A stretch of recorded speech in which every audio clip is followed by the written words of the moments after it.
نحمدہ ونصلی علی رسولہ الکریم، اما بعد فاعوذ باللہ من الشیطان الرجیم، بسم اللہ الرحمن الرحیم۔ قال اللہ تبارک و تعالی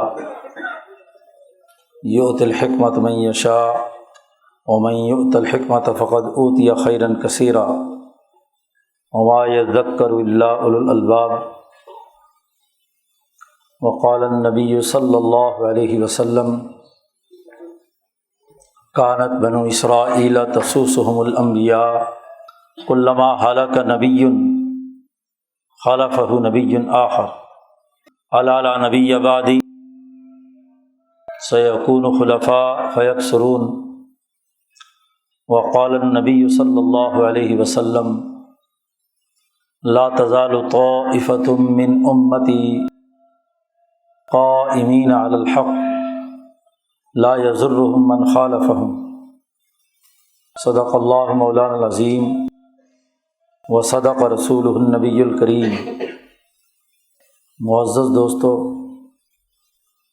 یہ جمعۃ المبارک کا اجتماع ہے،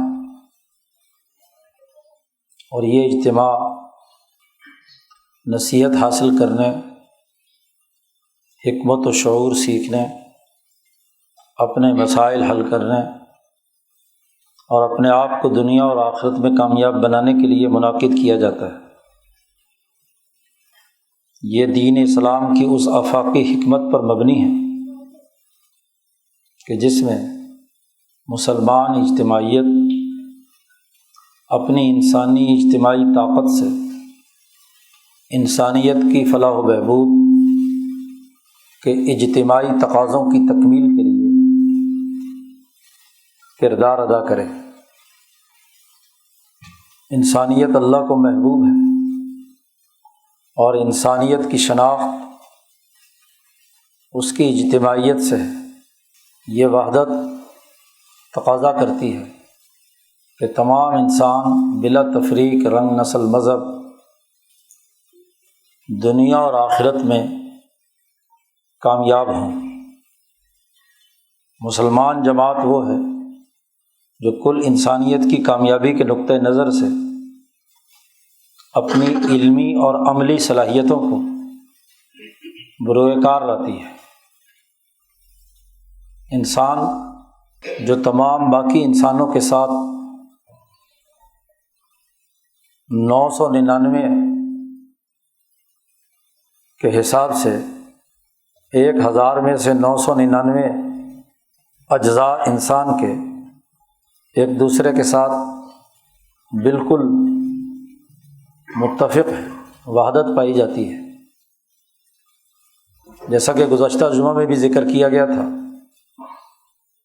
کہ آج جو سائنس نے انسان کا DNA اور RNA تلاش کیا ہے، اس کے مطابق تمام انسانوں کا جو بنیادی اجزاء ہیں وہ 1000 میں سے 999 یکساں ہیں، صرف 1/1000 میں اختلاف ہے۔ اسی کی وجہ سے انسان کی شکل و صورت، اس کی رنگت، اس کے باقی چیزوں میں اختلاف پایا جاتا ہے۔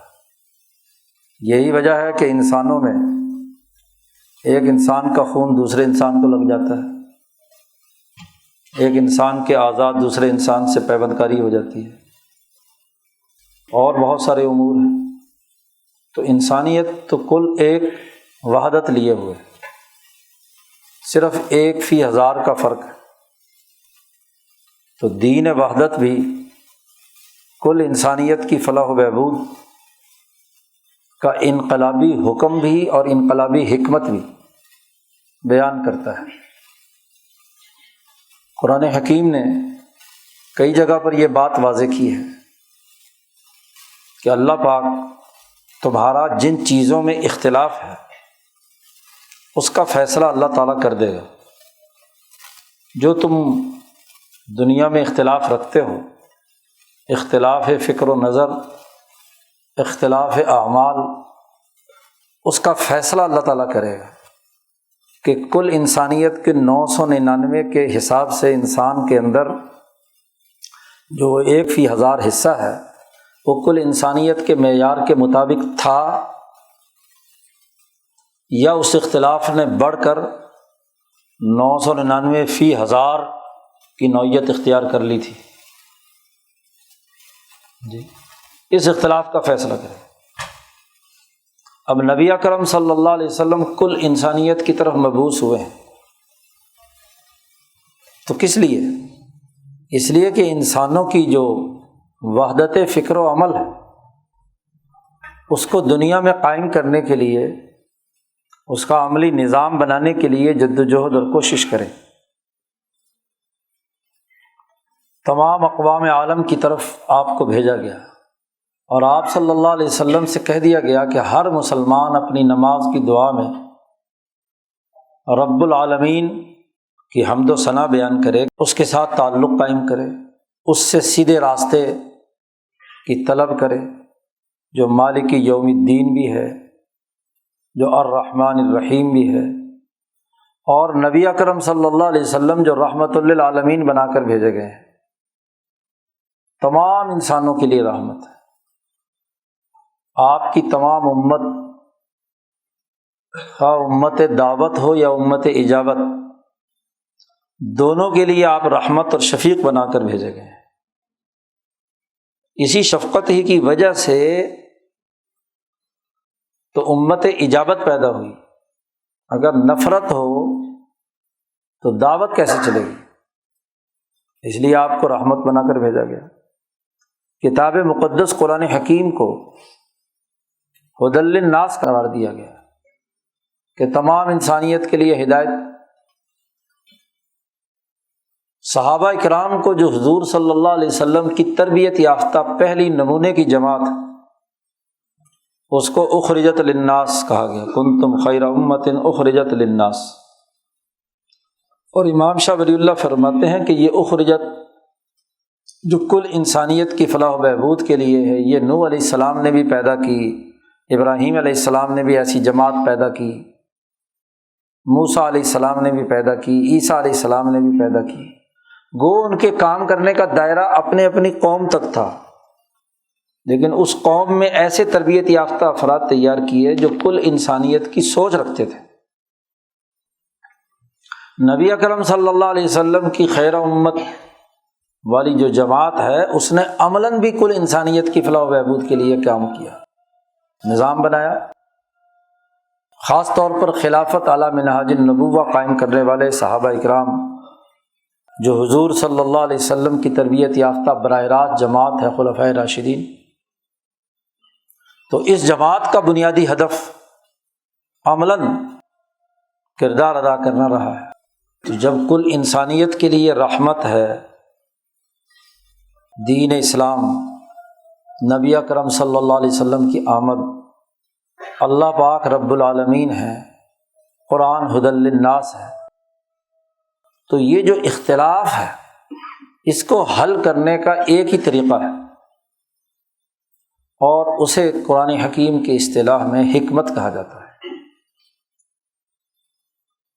اختلافات جہاں بھی اور جس جگہ بھی وجود پذیر ہوں تو ان اختلافات کے حل کرنے کے لیے حکمت کی ضرورت ہوتی ہے۔ اور حکمت کسے کہتے ہیں؟ اس پر کئی دفعہ اپنے جمعوں کے خطبوں میں یہ بات عرض کی گئی کہ حکمت کہتے ہیں کہ گرد و پیش کے تمام حقائق کی صحیح طور پر معرفت حاصل کرنا، حقیقت معلوم کرنا، اور پھر ان تمام حاصل کردہ معلومات کی ایسی بہترین ترتیب قائم کرنا کہ جس سے ہر چیز اپنی اپنی جگہ پر فٹ بیٹھے اور اس سے انسانی مسئلے کا حل پیدا ہو۔ معرفت الاشیاء کما ہی ووضعها علی محلها علی الصواب، کہ اسے ایسے طریقے سے ترتیب دینا کہ اپنے اپنے مقام پر ہر چیز آ جائے۔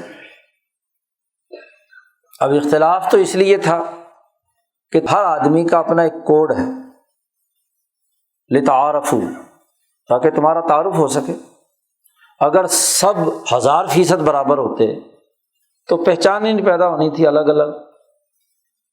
تو الگ الگ پہچان پیدا کرنے، نظم و نسق قائم کرنے، انتظامی مسائل حل کرنے کے لیے تمہیں قبائل اور شعوب کے اندر بانٹا گیا۔ تمہاری زبانیں مختلف ہوئیں، تمہارے رنگ مختلف ہوئے، تمہاری شناخت مختلف ہوئی، تمہاری صلاحیتیں مختلف ہوئیں، تاکہ ان صلاحیتوں کو بروئے کار لا کر ان تمام مختلف صلاحیتوں کے حامل لوگوں کی اجتماعیت ایسے قائم ہو کہ وہ تمام انسانیت کے کام آئے۔ یہ بنیادی مقصد تھا۔ تو حکمت اس بات کا تقاضا کرتی ہے کہ حقائق تک درست رسائی اور ان دستیاب حقائق کا ایسے بہترین انداز میں منظم کرنا، اپنے اپنے مقام پر رکھنا کہ جس سے فی 1000 انسان میں جو اتفاق پایا جاتا ہے اس کی فلاح و بہبود کے لیے مجموعی طور پر وہ اختلاف کردار ادا کرے۔ یہ بنیادی طور پر انسانیت کی ترقی اور کامیابی کی حکمت اللہ نے مقرر کی۔ اور اللہ تبارک و تعالیٰ نے فرمایا کہ یہ صلاحیت اور استعداد جس میں اللہ نے پیدا کر دی،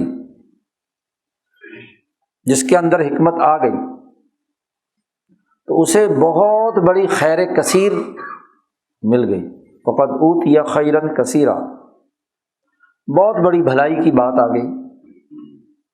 یہ حکمت ہی ہے جو کتاب مقدس قرآن حکیم کی صورت میں آئی۔ تلک آیات الکتاب الحکیم، حکمت والی کتاب کی آیات کہاں سے نازل ہوئی؟ تنزیل من عزیز الرحیم، عزیز الرحیم یا عزیز الحکیم، مختلف جگہوں پہ مختلف جملے اللہ تعالیٰ کی طرف حکمت کے اعتبار سے۔ الحکیم اللہ کا اسماء الحسنہ میں سے ایک اسم، حکیم کتاب کا وصف ہے۔ حکمت سکھانا نبی اکرم صلی اللہ علیہ وسلم کے فرائض میں سے ہے، یعلمہم الکتاب والحکمت، کتاب سکھانا اور حکمت سکھانا۔ انسانی معاشرے تبھی ترقی کرتے ہیں کہ جب کسی حکم تک پہنچنے کے لیے حکمت کا صحیح اور درست استعمال کیا جائے۔ یہاں یہ بات اچھی طرح سمجھ لینی چاہیے کہ ایک ہوتا ہے حکم اور ایک ہوتی ہے حکمت۔ آج جو مغالطہ غلامی کے زمانے میں ہمارے ذہنوں میں پیدا ہو گیا وہ احکام کے پیچھے ہے، حکم کے پیچھے لگے ہوئے ہیں کہ حکم ہونا چاہیے، پورا ضرور ہونا چاہیے، لیکن ہر حکم کے پیچھے ایک حکمت کار فرما ہے۔ کس حکمت کے تحت یہ حکم جاری کیا گیا، کن حالات میں، کس مواقع پر، کن مواقع پر اس حکم کا استعمال کیا گیا ہے، کیوں یہ حکم دیا گیا، اس کی وجہ کیا ہے۔ حکمت اس پروسیس کو کہتے ہیں جس کے ذریعے سے حقائق تک رسائی حاصل کی جاتی ہے۔ ایک بات عام طور پر عرض کی جاتی ہے دوستوں کے سامنے کہ اس مثال کو پیش نظر رکھیے کہ عدالت کے سامنے ایک مدعی اپنا دعویٰ دائر کرتا ہے، ایک بیانیہ اختیار کرتا ہے کہ میرے ساتھ مدعا علیہ نے یہ زیادتی کی ہے، واقعات کی ایک ترتیب اپنے ذہن کے مطابق بناتا ہے اور وکیل صاحب اس کے نکات تیار کرتے ہیں کہ یہ ہوا، یہ ہوا، یہ ہوا، یہ ہوا، اور اس کے نتیجے میں میرا یہ حق مارا گیا، اس نے میرے ساتھ مدعا علیہ نے زیادتی کی ہے، مجھے اس سے حق دلوایا جائے۔ اب جب مدعا علیہ کا وکیل پیش ہوتا ہے تو وہ واقعات کی اپنی ترتیب بناتا ہے کہ نہیں جناب، یہ جو ہمارے درمیان واقعہ ہوا ہے یہ ایسے نہیں، اس ترتیب سے ہے، یہ ہوا، یہ ہوا، یہ ہوا، اس کا نتیجہ یہ ہے کہ میں نے کوئی جرم نہیں کیا۔ اب دونوں طرف سے دعویٰ اور جواب دعویٰ عدالت کے پاس آ جاتے ہیں، پھر دونوں طرف کی بحث کے بعد ایشو فریم ہوتے ہیں کہ جھگڑے کی اصل نوعیت کیا ہے۔ ان ایشوز پر گواہ پیش کیے جاتے ہیں، بحث مباحثہ ہوتا ہے، جرح ہوتی ہے، وغیرہ وغیرہ، ایک پورا لمبا پروسیس ہونے کے بعد اب تمام حالات و حقائق کی معرفت حاصل کرنے کے بعد ججمنٹ جاری کرنے والا جج یا قاضی وہ واقعات کی اپنی ترتیب بناتا ہے کہ ان میں سے مدعی نے جو واقعات بیان کیے ہیں ان میں کہاں کہاں غلطی ہے اور غلط ہے جو اس کا کوئی ثبوت نہیں ملا، اور مدعا علیہ نے جو کچھ بیان کیا ہے اس میں کہاں کہاں کمزوری اور کوتاہی ہے۔ پھر وہ دونوں چیزوں کو سامنے رکھ کر اور پوری بحث مباحثے کے بعد اس نتیجے تک پہنچتا ہے کہ جو ثابت شدہ واقعات ہیں ان کی یہ ترتیب ہے، اور وہ ترتیب پوری لکھنے کے بعد جو ایشو فریم ہوئے ہیں ان کے جوابات لینے کے بعد وہ آخر میں کیا ہے، ایک ججمنٹ جاری کرتا ہے، ایک آرڈر پاس کرتا ہے کہ واقعات کی اس ترتیب سے معلوم ہوا کہ یا تو دونوں ہی غلط ہیں، یا ایک غلط ہے دوسرا صحیح ہے، یا دوسرا غلط ہے پہلا والا صحیح ہے۔ تو اس پورے پروسیس کو جو آرڈر پاس کرنے سے پہلے ہوا ہے اسے حکمت کہتے ہیں۔ اس حکم جاری کرنے کی جو بنیادی ریزن ہے، روح ہے، مقصد ہے، جو آرڈر پاس کیا جا رہا ہے، اس کا پورا پروسیس کسی جج کو بیان کرنا ہے، گول مول بات نہیں جی۔ ظلم کے نظام میں تو گول مول فیصلے ہوتے ہیں، اس لیے داؤد علیہ السلام کے بارے میں اللہ نے کیا کہا، یا داؤد انا جعلنا کا خلیفۃ فی الارض فاحکم بین الناس، انسانوں کے درمیان صحیح فیصلہ کرنا۔ اور وہ جو دو فرشتے یا دو انسان آئے تھے انہوں نے کہا تھا کہ ہمارے درمیان صحیح فیصلہ کرنا، ولا تشتت واہدنا الی سواء الصراط، ادھر ادھر نہ کرنا، ہاں جی، اور بات گول مول نہ ہو کہ جس کا دونوں مطلب نکلتے ہوں۔ آج کل جو فیصلے لکھے جاتے ہیں وہ بھی راضی وہ بھی راضی، یہ ظلم اور سماجی ماحول کا طریقہ کار ہوتا ہے کہ جہاں حکمت کے بنیادی اساسی اصولوں کو پامال کیا جاتا ہے کہ ادھر کا بھی نتیجہ نکلے ادھر کا بھی نتیجہ نکلے۔ وکیل بھی اپنا جو مقدمہ پیش کر رہے ہیں اس میں ایسی بات داخل کرتے ہیں کہ جس سے کیا ہے، کچھ نہ کچھ گول بول بات سے مسئلہ کسی اور طرف لے جایا جا سکے، اور ماشاءاللہ ججمنٹ جاری کرنے والے بھی ایسا ہی کوئی کام کرتے ہیں جی۔ قاضی صاحب کے پاس مرغی رکھ کر ذبح کروانے والا بھی مجرم ہو گیا، وہ جو قصہ مشہور ہے لطیفہ۔ تو بات یہ ہے بڑی بنیادی سی کہ حکمت اہمیت رکھتی ہے۔ اب آخری آدمی تو دیکھے گا کہ جی حکم یہ پاس ہو گیا ہے، اس پر عمل ہونا چاہیے، لیکن اس حکم کے پیچھے حکمت کیا ہے؟ پھر ایک اور بات سمجھنے کی ہے کہ اگر یہ پورا پروسیس صحیح طریقے سے عمل میں آئے تو حکم کے نتائج صحیح ہوں، اور اگر یہ نہیں تو حکم ظاہری طور پر ہو اور حکمت جو اس کے پیچھے کار فرما ہے وہ پیش نظر نہ ہو تو نتائج اور آئیں گے۔ غلط نظام میں کسی صحیح حکم کے نتائج غلط آئیں گے، اور صحیح نظام میں صحیح طور پر حکمت کے تمام اصولوں کو عمل میں لایا جائے تو صحیح نتائج آئیں گے۔ تو وہ ماحول، وہ بیانیہ جس کی اساس پر یہ حکم جاری ہوا ہے اسے سمجھنا یہ بنیادی چیز ہے۔ اب حکمت جب بھی ہم اس کا استعمال میں لاتے ہیں تو اس کے دو پہلو ضرور ہوتے ہیں۔ حکماء اور فلاسفہ ایک کو کہتے ہیں حکمت علمیہ یا نظریہ، اور ایک حکمت عملیہ، کسی حکم پر عمل درآمد کی حکمت عملی، کہ یہ آرڈر پاس ہوا ہے اس کو عمل میں لانے کا طریقہ کار، پروسیجر کیا ہوگا۔ عمل محدودیت کا تقاضا کرتا ہے اور علم آفاقی ہوتا ہے، وسیع ہوتا ہے۔ حکمت علمیہ کا تقاضا اور نظریہ کا تقاضا یہ ہوتا ہے کہ آپ سوچنے سمجھنے والے لوگ سب کے سب کیا ہوں، حقائق کی چھان پھٹک کے حوالے سے ان کا ذہن قید سے آزاد ہو، وہ بے تکلف گواہی دیں، بے تکلف بات کریں، بے تکلف سوچیں، ان پر کوئی جکڑ بندی نہیں ہونی چاہیے۔ تبھی علم کے نئے نئے گوشے سامنے آتے ہیں، اور وہ تب ہوگا جب علمی مکالمہ ہو، بات چیت اور گفتگو ہو مختلف موضوعات پر، مختلف بیانیے رکھنے والے لوگوں کے درمیان مکالمہ، دلائل، بحث، غور و فکر۔ اگر علمی سطح پر ذہن جکڑ دیے، کسی خاص دائرے کے اندر بند کر دیا گیا، تو سوچنے سمجھنے کی صلاحیتیں ختم ہو جائیں گی، نئی بات سامنے نہیں آئے گی۔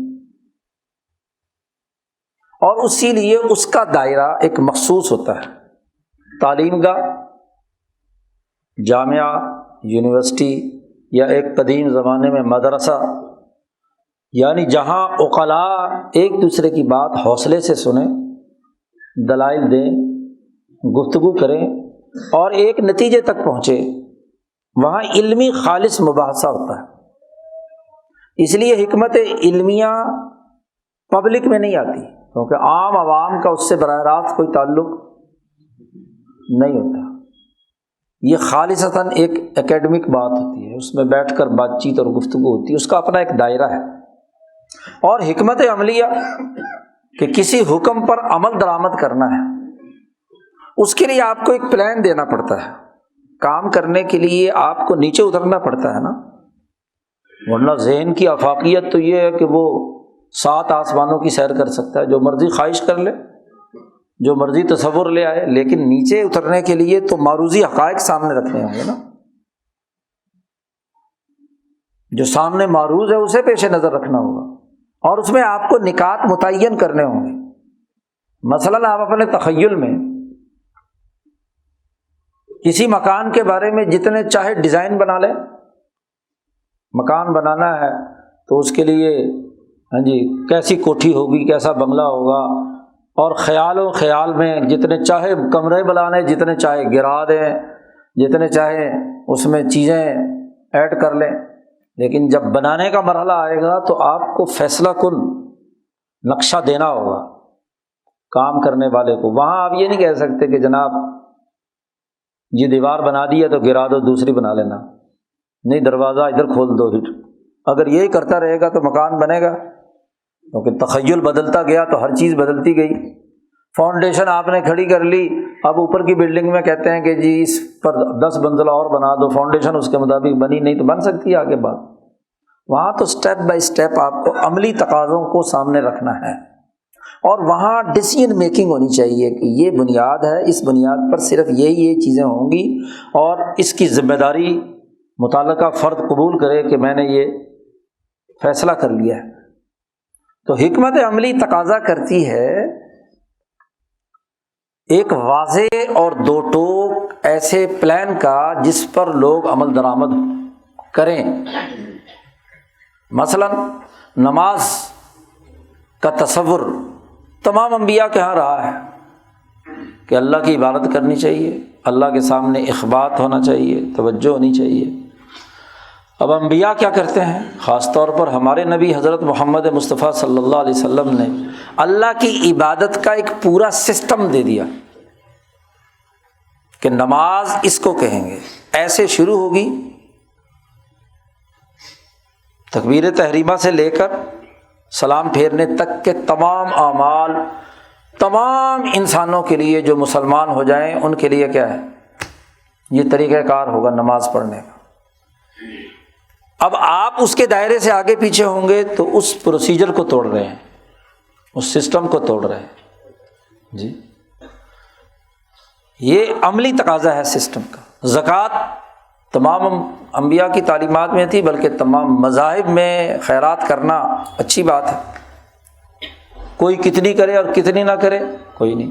نبی اکرم صلی اللہ علیہ وسلم نے اس کا سسٹم بنا دیا کہ سال کے بعد سال میں ایک آدمی کے پاس اتنے وسائل موجود ہوں تو اسے انسانیت کی خدمت کے لیے اتنے فیصد ضرور دینا ہے، خرچ کرنا ہے۔ اس سے زائد اگر کوئی کرنا چاہتا ہے تو اپنی مرضی، نفلی بات، ایک چیز طے کر دی۔ ایسے ہی دیگر عبادات ہیں، حج ہے، روزہ ہے، وغیرہ وغیرہ۔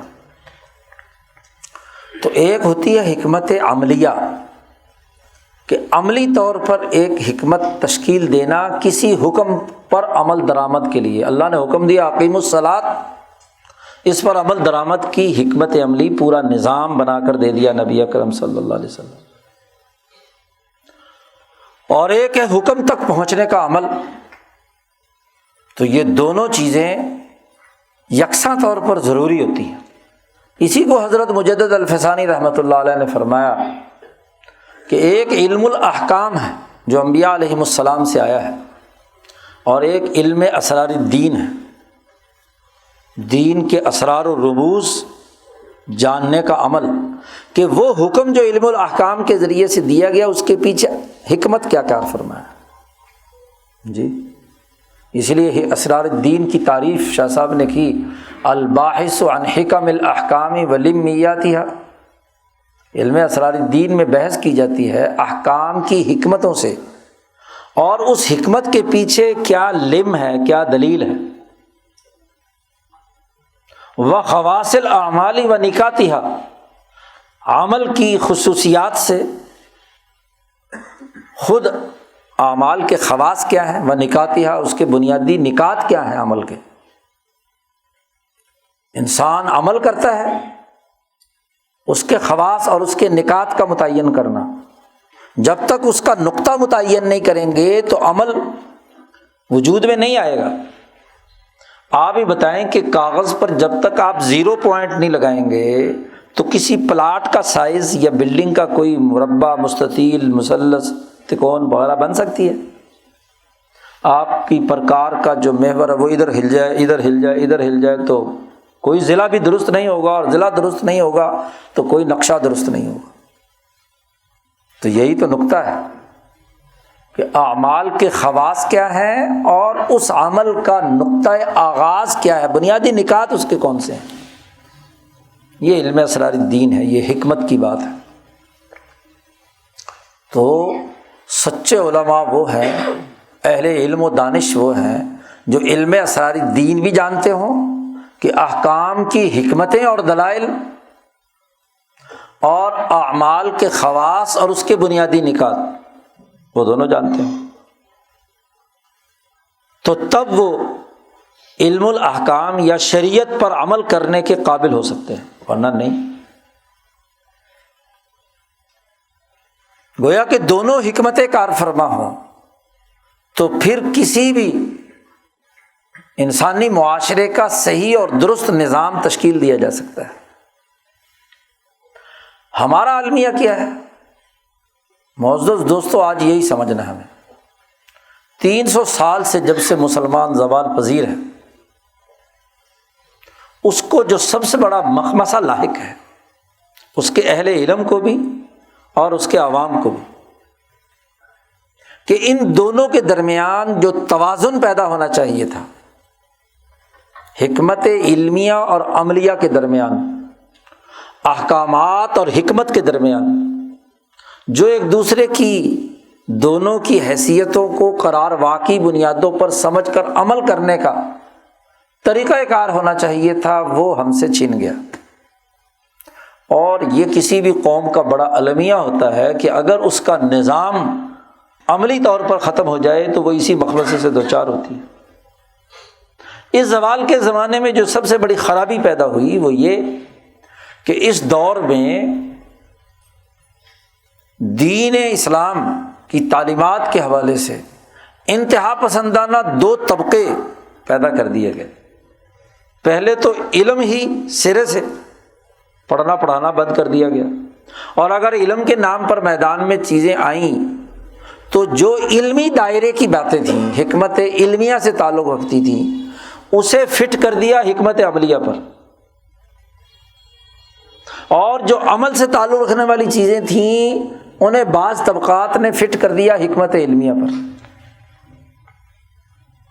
اب آپ دیکھیے کہ بہت بڑا انقلاب برپا ہوا، تبدیلی آئی مسلمانوں کے نظام کے ختم ہونے کے بعد، دنیا بھر پہ سامراجی طاغوتی قوتوں کے تسلط کی، مسلمانوں کا سیاسی زوال آیا، اور یورپ کی طاغوتی قوتوں نے آ کر ان ملکوں پر قبضہ کر کے پورا کا پورا ہر چیز، علم و فکر اور عملی سیاسی معاشی نظام بدل دیا، تبدیلی پیدا کر دی۔ اب اس کے نتیجے میں مقابلہ کرنے کے لیے یہ ضروری تھا کہ وہ توازن، وہ عقل و شعور جو حکمت علمیہ اور حکمت عملیہ کے بنیاد پر ہوتا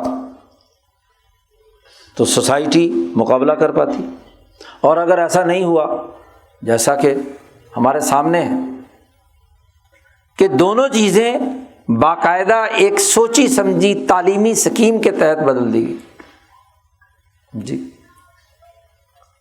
عمل جس کے لیے بنیادی نکات کا متعین کرنا ضروری تھا، اس پر روشن خیال طبقے کے نام پر سوالات کی بوچھاڑ کر دی کہ کوئی ضروری ہے نماز ایسے پڑھنی، کوئی ضروری ہے زکوٰۃ ایسے دینی 2.5% دینی،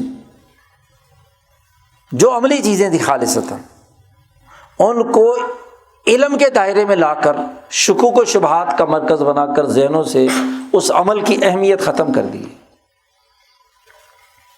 دوسری طرف وہ جو علمی مباحث تھیں جن کا علمی مکالمے کے ساتھ تعلق تھا، وہ عوام میں رفع دین ہونا چاہیے یا نہیں ہونا چاہیے، آمین بالجائر ہونی چاہیے نہیں ہونی چاہیے جی، دیوبندی بریلوی اہل حدیث شیعہ سنی جھگڑے،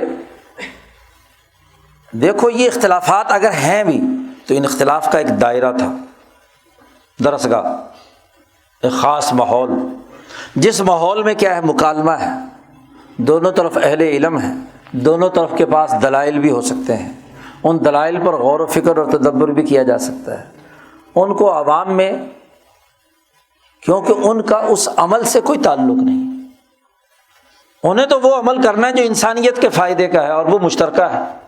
نماز کے اوقات میں کوئی جھگڑا ہے کسی فرقے کا، رمضان کے مہینے میں جھگڑا ہے، وہ کہتا ہو کہ یہ مہینہ میرے نزدیک رمضان کا، دوسرا کہتا ہے میرے نزدیک یہ مہینہ رمضان کا، کوئی جھگڑا نہیں۔ روزے کے اوقات میں کوئی جھگڑا ہے، کوئی جھگڑا نہیں۔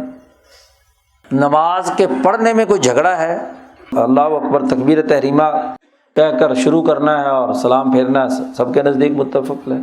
درمیان میں جزوی معاملات ہیں، دونوں طرف کی حدیثیں موجود ہیں، اس سے کیا جھگڑا پڑ جائے گا؟ تو جو چیزیں علمی مکالمے کی تھی انہیں میدان میں لے آئے، پبلک میں اور عوام کے اندر لا کر فتنہ اور فساد، قتل و غارت گری کا سلسلہ شروع کر دیا جی۔ اب آپ یہ بتائیے کہ علمی نکات عدالت میں زیر بحث آ رہے ہوں اور مدعی اور مدعا علیہ جاہل دونوں کو اگر وہ دونوں برسر بازار ایک دوسرے کا گریبان پکڑ کر ان نکات پر جھگڑنا شروع کریں تو ججمنٹ کیسے جاری ہوگی؟ پھر فیصلہ کرانے کس لیے آیا؟ تو پھر تو عمل درآمد کیسے ہوگا؟ پھر تو انارکی پیدا ہوگی نا، انتشار پیدا ہوگا، سوسائٹی کی وحدت کیسے برقرار رہے گی؟ مولوی صاحبان جھگڑے کو وہاں تک لے جائیں کہ دین کی نفرت پیدا ہو جائے، لڑائی بھڑائی صرف اپنے ذاتی اغراض مقاصد کے لیے لڑائیاں کریں، تو پھر دین کا عمل کیسے ہوگا؟ اب یہ مخمصہ ہے، یہاں جتنی بھی جماعتیں بنائی گئیں مذہب کے نام پر جی، اور خاص طور پر جو سامراج کی سرپرستی میں وجود میں آئیں، ان تمام کا اگر آپ تجزیہ کریں گے تو علمی مباحث کی بنیاد پر اختلافی نکات پر جھگڑے اور فرقے پیدا کرنے کے لیے میدان میں آئیں۔ کوئی حدیث کا انکار کر رہا ہے، کوئی فقہ کا انکار کر رہا ہے، کوئی فقہ کی ایک تعبیر کا انکار کر رہا ہے، کوئی دوسری تعبیر کا انکار کر رہا ہے۔ علمی مباحث ہیں، علمی میدان کی چیزیں ہیں۔ حدیث پر کیا پہلے لوگوں نے مباحثے نہیں کیے جی؟ حدیث کے صحیح اور غیر صحیح، لیکن علماء کے اندر بات ہے، اہل علم میں جو اس کی اصطلاحات جانتے ہیں، اس کی فنی باریکیوں کو سمجھتے ہیں۔ فقہاء کے درمیان اختلاف رہے، ایک دائرے کے اندر ہے، کبھی کوئی مسئلہ پیدا نہیں ہوا، لیکن جب اسے آپ عمل کرنے والوں جن کا اس علم سے کوئی تعلق نہیں ہے وہاں پیدا کریں گے تو جھگڑا خرابی پیدا کرے گا۔ اس کا مطلب سوسائٹی کی وحدت توڑ دی آپ نے، سیاسی طاقت ختم ہو گئی، معاشی طاقت ختم ہو گئی اس کی۔ اسی طرح عوام کو تو عمل درآمد کے لیے علمی طے شدہ نظام اور پروگرام دینا ہوگا، اور وہ شکوک و شبہات میں مبتلا ہو جائے تو عمل درآمد اور ڈسپلن تو برقرار نہیں رہے گا۔ بھائی دیکھو جب بھی حکومت کوئی آرڈر جاری کرتی ہے تو ہر آدمی کو اس کے مطابق عمل کرنا، جو نکات اس پہ طے کر دیے گئے ہیں، ہر آدمی اس کا اپنا خود ہی مطلب آزاد بنا دیا جائے تو سسٹم میں انارکی پھیلانے والی بات ہے۔ تو دونوں حکمتیں ملیں گی تو نتیجہ پیدا ہوگا، یا ادھر کی انتہا پسندی ہے یا ادھر کی، اور اسی وجہ سے قوموں پر زوال آتا ہے۔ امام شاہ ولی اللہ دہلوی رحمۃ اللہ علیہ اور ان کے سلسلے کے بزرگوں اور تحریک کے افراد نے امام انقلاب مولانا عبید اللہ سندھی تک، رائے پوری سلسلے کے مشائخ تک کی سب سے بڑی خصوصیت یہ ہے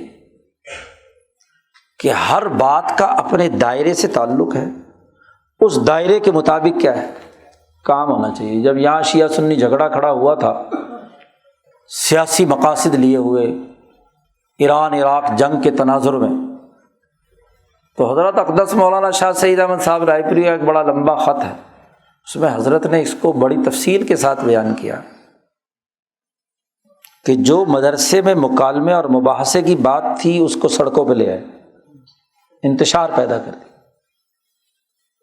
اور یہ آگ ایسی بھڑکے گی کہ خود تمہارے وجود کو جلا کر بھسم کر دے گی۔ جی کام کی تقسیم ہوتی ہے، قومی ریاستیں وجود میں آ گئیں اور قومی ریاستوں میں طے کر دیا گیا کہ ہتھیار عام آدمی نہیں رکھے گا، سیکورٹی فورسز کے پاس ہوں۔ ملک پر اگر کوئی یا کوئی امن و امان کا مسئلہ ہوگا یا کوئی چیلنج درپیش ہوگا تو سیکورٹی فورسز اس چیلنج کا مقابلہ کریں گی۔ فوج اسی لیے بنائی جاتی ہے، پولیس اسی لیے بنائی جاتی ہے، لیکن ماشاءاللہ پرائیویٹ جہاد پیدا کر دیا گیا۔ جی بھائی فورسز کا کیا کام تھا؟ جب آپ نے عوام سے ہتھیار لے کر آپ نے سسٹم بنا دیا تو بالفرض اگر کوئی چیلنج درپیش ہوا ہے آپ کو یا آپ کے کسی پڑوسی ملک میں کسی بھی جگہ پر، دائیں یا بائیں، مشرق یا مغرب، تو اس چیلنج سے نمٹنا کس کا کام ہے؟ اس کام کے لیے جو ادارہ بنایا گیا ہے۔ حکمت کا تقاضا یہی ہے، حکمت عملی کا، کہ ہر آدمی کے اپنے اپنے فرائض طے شدہ ہیں ہر ادارے کے۔ تعلیمی ادارہ خواہ مذہبی ہو یا جدید عصری تعلیم کا ہو، اس کا کام ہے تعلیم حاصل کرنا۔ اس کو تعلیم سے نکال کر 2-4 مہینے کی بندوق چلانے کی ٹریننگ سکھا کر اس کو بندوق کڑا کر گا جا چڑھ جا بچہ، سولی پہ رام بھلی کرے گا، یہ حکمت کی بات ہے۔ جی حکمت عملیہ کے بنیادی تقاضے کو ختم کر دیا، مولویوں کے دماغوں میں ڈال دیا جہاد فرض ہو گیا، الجہاد ماضٍ الی یوم القیامہ، اور قاتلوا پکڑو اور قتل کر دو، اینما ثقفوا اخذوا وقتلوا تقتیلا، جی قتل کر دو۔ ہاں جی ما لکم لا تقاتلون فی سبیل اللہ والمستضعفین من الرجال والنساء، آیات پڑھی جا رہی ہیں۔ کیا ہو گیا تمہیں کہ پڑوس کے ملک میں عورتوں پر روسی ظلم کر رہے ہیں، فلانے خطے میں ظلم کر رہے ہیں، تم یہاں آرام سے بیٹھے ہوئے، چلو قتال کے لیے باہر نکلو۔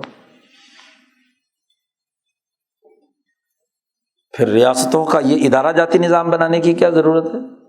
کیوں عوام سے ہتھیار لے کر صرف پولیس اور فوج کو دیے گئے ہیں؟ پھر سب کو دے دو اور سبھی جو چاہے مرضی کرتا پھرے، پھر تو ڈسپلن ٹوٹے گا۔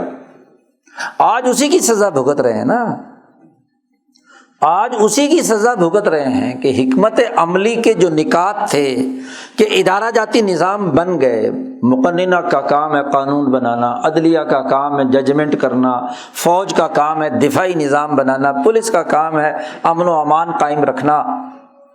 اب ادارے ایک دوسرے میں مداخلت کریں، پولیس بیچاری لوگوں کی سیکورٹی کے کام کرے اور باقی کام چھوڑ دے جو اس کے اصل امن و امان قائم کرنے کے مسائل ہیں۔ جی فوج جو ہے وہ سارے کام کرتی پھرے، تو یہ تو ادارہ جاتی نظام کی خلاف ورزی ہے، حکمت عملیہ کے بنیادی نکات کی خلاف ورزی ہے۔ اس میں تو طے شدہ کام ہوتے ہیں کہ مستری نے یہ کام کرنا ہے، مزدور نے یہ کام کرنا ہے، پلمبر نے یہ کام کرنا ہے، ہاں جی الیکٹریکل انجینئر کا یہ کام ہے۔ جب سب کام شعبہ جاتی ہونے ہیں تو مستری سے کہا جائے کہ وائرنگ ذرا ٹھیک کر دینا، کیا کرے گا؟ مزدور سے کہا جائے کہ تو ذرا باتھ روم ٹھیک کر دینا، کرتے ہو؟ خلاف عقل ہے کہ نہیں؟ عقل ماری گئی کہ حکمت عملی کے جو بنیادی نکات تھے اس کی خلاف ورزی۔ حکمت عملیہ میں تو ایک پلان بنایا جاتا ہے اور اس کے مطابق ادارہ جاتی ذمہ داریاں ہوتی ہیں، اس کے مطابق کردار ادا کیا جاتا ہے۔ تو اللہ پاک نے کیا کہا کہ جسے من یؤت الحکمت فقد اوتی خیرن، بڑی خیر کثیر ہے، کیونکہ شعبہ جاتی کام ہے، ادارہ جاتی کام ہے۔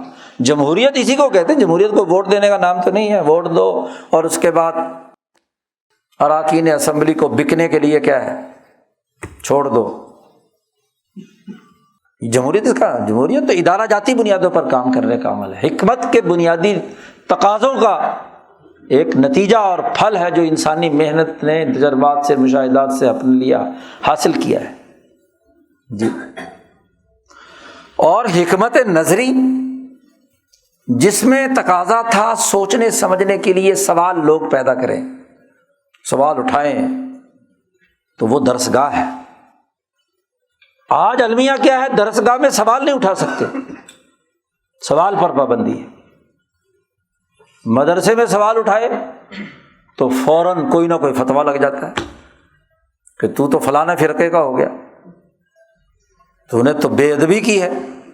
اور اگر یونیورسٹی میں سوال اٹھائیں تو پھر نمبر کٹ جاتے ہیں کٹتے ہیں کہ نہیں؟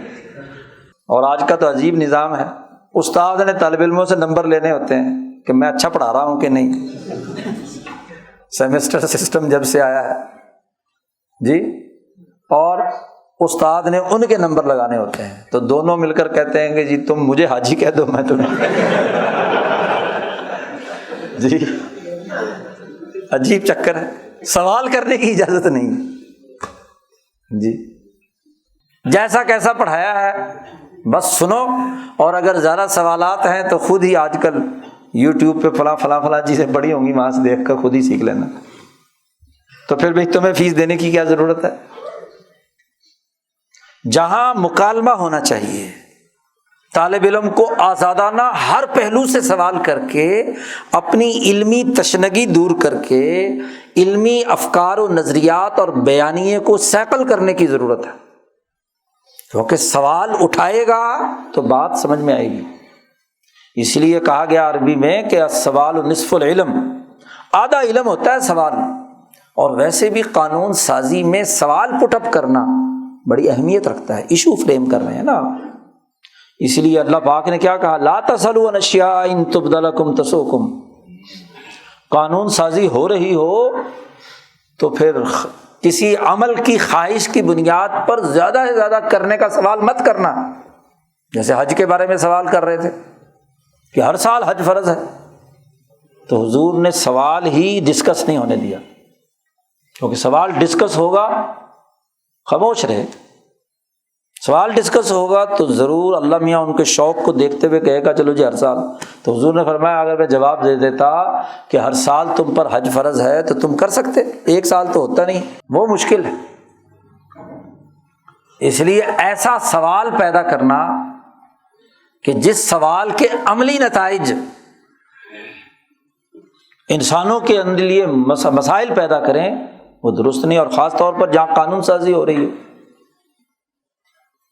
تو سوال پیدا کرنا بڑی اہم بات ہے۔ اور لیکن اس کا دائرہ اہل علم ہے، چونکہ وہ اس کی اصطلاحات، اس کی ٹرمینالوجی، اس کا پورا پروسیس سمجھتے ہیں، تو سوال کے لیے پہلے آدھا علم ہونا ضروری ہے۔ اور اگر جاہلوں میں سوال پیدا کر دیا ہے تو وہ تو شک پیدا کرنا ہے جی، وہ تو ظنون و اوہام کے اندر انہیں مبتلا ہو، وہ تو پھر اٹکل پچو میں مبتلا ہو جائیں گے، وہ کیسے عمل کریں گے؟ کیونکہ اس کا پورا بیک گراؤنڈ اور اس کا پس منظر ہر آدمی کو تو معلوم۔ اب میڈیکل سائنس کی اصطلاحات اور اس پر سوالات اٹھانے کے لیے کوئی ڈاکٹر یہاں پیراسیٹامول کا فارمولہ بتلائے تو آپ کو سمجھ آ جائے گا؟ کوئی انجینئر اپنی انجینئرنگ کے جو بنیادی اساسی اصولوں ہیں اس پر کسی دوسرے انجینئر سے اپنے اختلافی معاملے کو عوام میں زیر بحث لائے جن کا اس علم سے کوئی تعلق نہیں ہے، تو وہ تو احمق آدمی ہے نا۔ اور اگر لوگ اس کے پیچھے لگ جائیں تو اس کا مطلب یہ کہ وہ جذباتی لوگوں کو بھڑکا کر اپنے کسی غلط موقف کے لیے انہیں استعمال کرنا چاہتا ہے۔ اسی لیے فرمایا کہ من طلب العلم لیجارا بہ العلماء او لیمارا بہ السفہاء ادخلہ اللہ النار، جس نے علم حاصل کیا اس لیے کہ اپنے جیسے ہم عصر علماء سے سیکھ بتائے گا، جھگڑا پیدا کرے گا جی، اور یا جاہلوں کے سامنے اپنے علم کو ظاہر کرے گا کہ علم کی بنیاد پر وہ کہے جی واہ جی واہ بڑی علمی بات کی ہے، لہذا اس کی عزت کی جائے، کوئی شہرت، کوئی مطلب، کوئی مفاد، کوئی چندہ، کوئی پیسے، اللہ میاں کہتا ہے اس جہنم میں داخل کیا جائے گا، کیونکہ اس نے علم کا غلط استعمال کیا۔ علم کا تعلق تو حکمت سے ہے، اور حکمت ایک تدبر، ایک شعور، ایک صلاحیت کا نام ہے، اس کے بغیر سوسائٹی ترقی نہیں کرتی۔ زوال کے اس زمانے میں جہاں یہ خرابی موجود ہے تو وہاں ہمیں وہ انقلابی حکمت عملی اپنانی ہے کہ زوال سے نکلنے کے لیے نہ تو ایک طرف کی انتہا پسندی تشدد کی ہو، اور نہ دوسری طرف کے جو شکوک و شبہات پیدا کرنے کا عمل ہے وہ، دونوں میں ایسا حسین توازن پیدا کرنا، متوازن سوچ کا پیدا ہونا کہ جہاں عملی انتظامی معاملات ہیں وہاں چیزیں ایک طے شدہ سسٹم، شیڈول اور طریقہ کار کے مطابق بنانے کی اہلیت ہو، اور جہاں کسی علمی مکالمے اور مباحثے اور علمی حکمت سے متعلق گفتگو ہو تو وہاں سوچ بہت بلند تر آفاقی ہو، وہ کسی خاص دائرے میں بند نہ ہو، جکڑ بندی نہ ہو جی، فتوے بازی کی بات نہ ہو، اشتعال انگیزی نہ ہو۔ اب ایک عیسائی حضرت شاہ عبدالعزیز صاحب کی، یہ جب انگریز آئے یہاں دلی میں تو ایک انگریز آ گیا حضرت شاہ عبدالعزیز صاحب کے پاس، محرم کے دن تھے، تو آ کر حضرت شاہ عبدالعزیز صاحب سے کہتا ہے کہ جی یہ بات سمجھ میں نہیں آئی کہ وہ دین کیسے حق ہو سکتا ہے کہ جس دین کے ماننے والوں کا خدا اپنے رسول کے نواسے کو جب وہ شہید ہو رہا تھا اس کو نہیں بچایا جی، نواسہ رسول امام حسین کتنا اونچا مقام ہے ان کا، آج ساری امت رو رہی ہے، تو وہ خدا کیا قدرت رکھتا ہے کہ جو آ کر اپنے رسول کے جو لخت جگر ہے اس کو شہید کرنے والوں کو شہادت سے نہیں روکا، ان کو بچایا نہیں۔ تو دوسرا کوئی مولوی ہوتا تو فوراً اشتعال میں آ کر کوئی فتویٰ شتویٰ لگاتا، کافر ہے شاہ، نکلو پکڑو، نکلو مار دو، قتل کر دو۔ حضرت شاہ عبدالعزیز صاحب نے فرمایا کہ اللہ میاں سے کہا تو تھا، اللہ میاں نے کہا میں اپنے بیٹے کو نہیں بچا سکا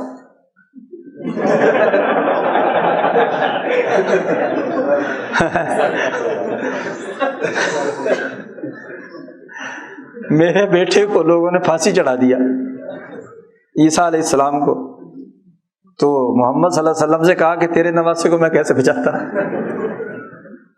تو دیکھو یہ حکمت ہے نا، مطلب ہے کہ اب اس سوال کا کیا جواب ہو سکتا ہے، سوچنے پر اسے مجبور کر دیا نا۔ تو اگر اشتعال انگیزی میں آئے کہ دیکھو جی حضرت امام حسین کی توہین کی یا ہمارے رسول اللہ صلی اللہ علیہ وسلم کی توہین کر دی تو پھر تو معاملہ نتیجہ غلط نکلے گا۔ تو یہ حکمت و شعور جی، حضرت مولانا محمد قاسم نانوتوی رحمۃ اللہ علیہ کا ایک مباحثہ اور مکالمہ ہے، وہ انگریز جھگڑے پیدا کرنے کے لیے سارے مذہبی لوگوں کو جمع کر کے ان سے ایک دوسرے پر سوالات کراتے تھے، تو اس میں انگریز بھی تھا، عیسائی بھی تھا، مسلمان بھی تھا، ہندو بھی، سکھ بھی، ساروں کا۔ تو اس نے وہ جو مادیت پرست تھا ایک انگریز، اس نے کہا کہ عجیب بات ہے، تم کہتے ہو اللہ ہے اور اللہ ہمیں نظر تو آتا نہیں، جو تو نظر نہیں آتی اس کو ہم کیسے مان لیں؟ تو حضرت نے ایک ڈھیلا اٹھایا اور اس کے ایک لگا دیا۔ اس نے کہا بڑا درد ہو رہا ہے یہاں، حضرت نے کہا ذرا دکھا کہاں درد ہو رہا ہے بھائی جہاں درد ہو رہا وہ دکھا تو صحیح نا، بھئی ہر دیکھنے والی چیز ہی آپ نے ماننی ہے نا، تو ہمیں کیا پتا کہ درد ہو رہا ہے کہ نہیں ہو رہا، تو کہہ رہا ہے نا درد ہو رہا ہے جی۔ تو جیسے کو تیسا، حکمت کا طریقہ کار اہل علم کے اندر دونوں دائروں میں ہو تو پھر تو کیا نتیجہ ہے۔ آج ہمارا عقل و شعور مارا گیا اور اس کے نتیجے میں ہم زوال کی حالت میں، علم بھی زوال میں ہے اور عمل بھی زوال میں ہے۔ وہ علم جو بڑھنا چاہیے تھا آفاقی سوچ کے تحت سوالات پیدا کر کے، اور وہ عمل جو طے شدہ نکات بنا کر کہ عملی تقاضے معروضی تقاضے یہ اس پر یہ عمل کرنا چاہیے، وہ تباہ ہو گیا علمی شکوک و شبہات پیدا کر کے۔ عملی جکڑ بندیاں علم میں لے گئے اور علم کی آفاقیت عمل میں لے گئے، تو نہ ادھر کے رہے نہ ادھر کے رہے، نہ خدا ہی ملا نہ وصال صنم۔ دین اسلام جو عقل سکھاتا ہے، شعور سکھاتا ہے، وہ تو یہ ہے، اور یہ آج ہماری ضرورت ہے جی۔ آپ اس سسٹم کو بدلنا چاہتے ہیں، اسلام لانا چاہتے ہیں، انسانیت کی ترقی چاہتے ہیں، تو آپ کو اس ترقی کے پہلو کو سامنے رکھنا ہے نا۔ مولانا عبید اللہ سندھی رحمۃ اللہ علیہ فرماتے ہیں کہ امام شاہ ولی اللہ دہلوی کی جو خصوصیت ہے وہ ان کی حکمت ہے، اور بر عظیم پاک و ہند کا معروض ایسا ہے کہ یہاں حکمت سے ہی چیز آگے بڑھ سکتی۔ اور امام شاہ ولی اللہ فرماتے ہیں کہ میں اس وقت حضرت یوسف علیہ السلام کا نائب ہوں، جنہوں نے حکمت کا استعمال کر کے مصر میں انقلاب برپا کیا جی۔ یوسف علیہ السلام نے قتل و قتال کے ذریعے سے مصر پر قبضہ کیا تھا؟ نہیں، 12-13 سال کی 15 سال کی عمر میں مصر پہنچے ہیں، اور اللہ تعالیٰ نے جب حکمت سے آتیناہ حکما و علما، ہم نے حکم اور علم انہیں عطا فرمایا۔ شاہ صاحب نے کہا کہ انہیں حکمت عطا کی گئی تھی، تو وہ حکمت اس کا ایسے طریقے سے عمل کیا کہ وہاں تمام جتنے مذاہب اور جتنے دیگر افکار و خیالات والے ہیں ان کے سامنے ایسے سوالات پیدا کر کے اور عملی تقاضے اور عملی نظام دے کر انہیں مطمئن کیا۔ بھائی اب وہ خواب دیکھا بادشاہ نے اور جا کر کیا ہے جیل کے اندر بتلا دیا، سارا اہل علم اس خواب کا جواب دینے سے قاصر ہے، اس زمانے کا علم فیل ہو گیا کہ ایک نیا سوال پیدا ہوا ہے کہ دبلی 7 گائیوں نے بڑی مضبوط طاقتور 7 گایوں کو کھا لیا، تو ظلم و جبر اور سرمایہ داری کے ماحول میں تو یہ ہو سکتا ہے کہ طاقتور کو کمزور کھا جائے؟ یہ ہو سکتا ہے کہ 7 سرسبز بالیاں جو خوشحالی کی علامت ہے ان کو کھا جائیں 7 خشک بالیاں؟ تو جو بیانیہ بنا ہوا تھا اس کو چیلنج کہ نیا سوال پیدا ہوا۔ حضرت یوسف علیہ السلام کے پاس گئے تو وہ پہلے شرط لگاتے کہ جی پہلے تو مینوں رہا کرو، جیل چکڈو، یہ کہا یوسف علیہ السلام۔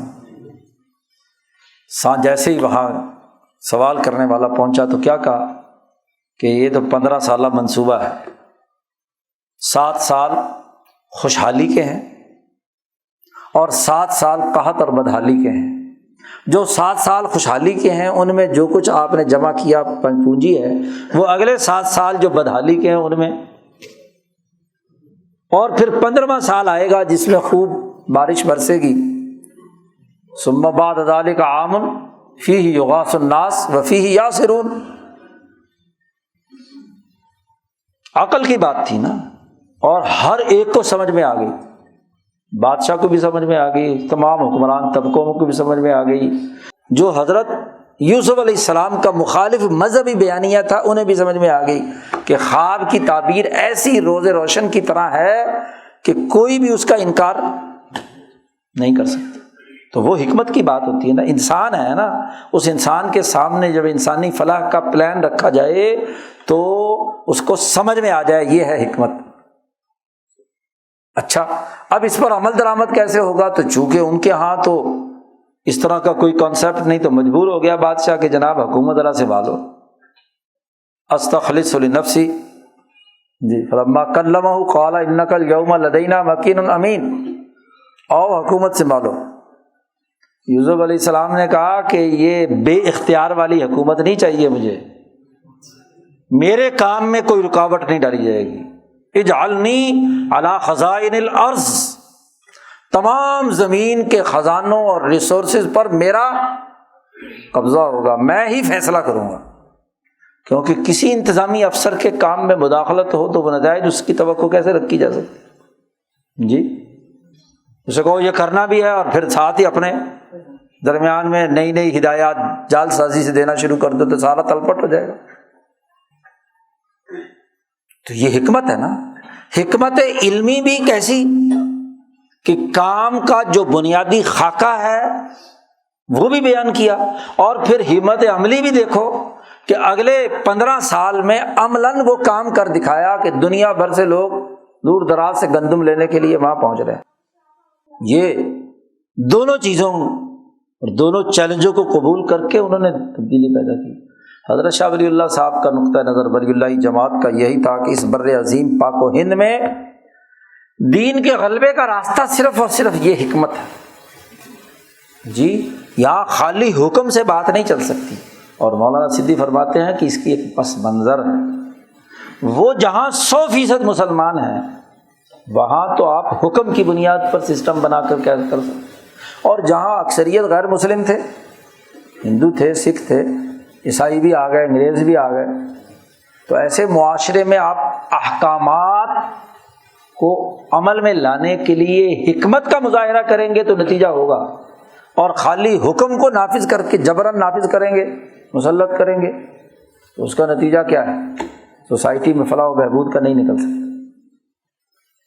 یہ وہ شعور تھا، یہ وہ حکمت آمیز پیغام تھا جو امام شاہ ولی اللہ دہلوی سے لے کر مولانا عبید اللہ سندھی رحمۃ اللہ علیہ تک، اور پھر اس حکمت آمیز پیغام کو لے کر 50 سال تک اس پاکستان میں حضرت اقدس مولانا شاہ سید احمد رائے پوری نے جد و جہد اور کوشش کی۔ آج ہمارے نوجوانوں کی یہ ضرورت ہے کہ وہ حکمت کے ان بنیادی تقاضوں کو سمجھے، علمی طور پر انتہا پسند نہیں ہونا چاہیے، اس کے ذہن جکڑ بندیوں کا شکار نہیں ہونا چاہیے، اور عملی طور پر جو کام کرے اس کو ایک پلان کے تحت کرے، ایک تنظیم کے تحت کرے، نظم و ضبط کے تحت کرنے کی صلاحیت پیدا کرے۔ عمل میں نکھار نظم و ضبط سے ہوتا ہے، اور علم میں نکھار آفاقی شعور سے ہوتا ہے۔ دونوں چیزیں ملیں گی تو دراصل ہم زوال سے نکل پائیں گے، اور دونوں میں اگر خرابی ہوگی، ادھوری لے لی جی، آفاقی سوچ ہو، تخیلات بڑے اونچے ہوں، رومانوی باتیں ہوں، اور نظم و ضبط اور ڈسپلن اور عملی تقاضے نہ جانتے ہوں، تو تب بھی کیا ہے، ہوا میں اڑتا رہے گا، تب بس باتیں لافزنی ہو جائے گی جی۔ عملی جگڑ بندیاں اور اس کے معروض کا ایسا اسیر ہو جائے کہ اس عمل کی خرابی پر نظر نہ ہو، اس نظام کی خرابی پر نظر نہ ہو جو گرد و پیش میں مسلط ہے، تو اس معروض کے خرابیوں کو سمجھنے کی اہلیت سے وہ محروم ہے۔ انقلابی سوچ نہیں ہو سکتی، تو انقلابی حکمت عملیہ بھی اور انقلابی حکمت علمیہ اور نظریہ بھی، دونوں کا توازن ہوئے بغیر کامیابی ممکن نہیں۔ زوال سے نکلنے کا واحد راستہ یہ ہے۔ صحابہ اکرام کی بنیادی خصوصیت ہی ان دونوں دائروں میں اپنی شناخت پیدا کرنے کی تھی۔ عمر فاروق علم کا پہاڑ ہے، حضور صلی اللہ علیہ وسلم کا بچا ہوا علم کا وہ پیالہ جو حضور نے سیر کر لیا، جب دودھ کو، بخاری شریف کی روایت ہے، تو حضرت عمر کو دیا۔ تو علم کا پہاڑ، اور عمل بھی ویسی مثال نہیں ملتی۔ دنیا کہتی ہے کہ اگر ایک اور عمر پیدا ہو جاتا تو دنیا میں، پوری دنیا میں اسلام انتظامی امور اور مینجمنٹ کی عملی صلاحیتیں اور اس کا انقلابی حکمت پر مبنی پلان تیار کرنا وہ عمر فاروق سے بڑھ کر نہیں ہے جی۔ تو یہ دو دائرے ہیں جی، تو جب تک ان دو دائروں کے اندر ہمارے اہل علم و عمل اپنی اپنی صلاحیتوں کا نکھار پیدا نہیں کریں گے کامیابی نہیں ہو سکتی۔ اللہ تعالیٰ ہمیں اس حکمت کو سمجھنے اور اس کے مطابق کردار ادا کرنے کی توفیق عطا فرمائے۔ وآخر دعوانا الحمد للہ رب العالمین۔